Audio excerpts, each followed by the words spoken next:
You guys wanted to know the form that I fill out in order to create characters for TTRPGs, and here it is step by step.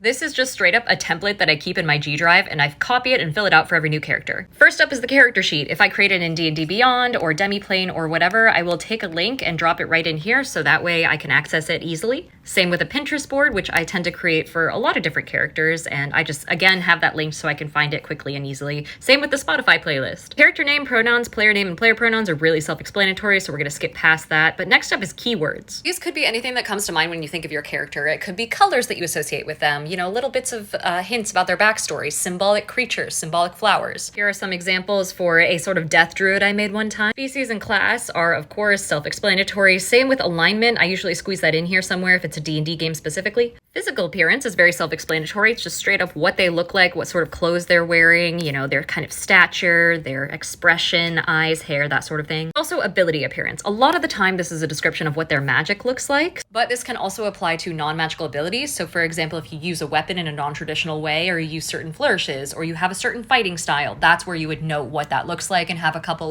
basic descriptions that you can pull on in combat.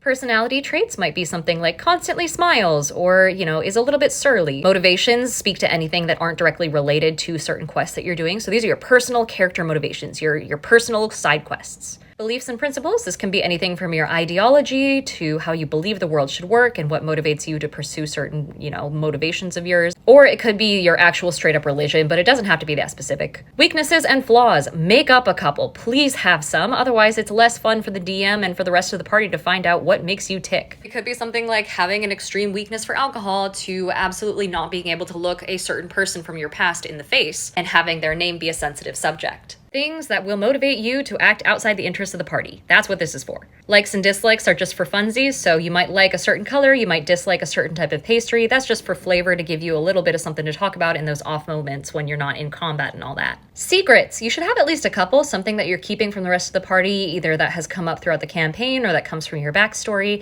And backstory here is just going to be a couple bullet points. You don't have to get crazy with it. If you do, I have some that are several pages long. I keep those in a separate document, but I have the gist of it in this one. Connections. This is going to be people that you're familiar with in the campaign as you go in. Could be family, could be friends, could be, your fence. Quotes and vignettes I talked about in a previous video. Just little things that you might say that might go hard if you get the chance to say them in game.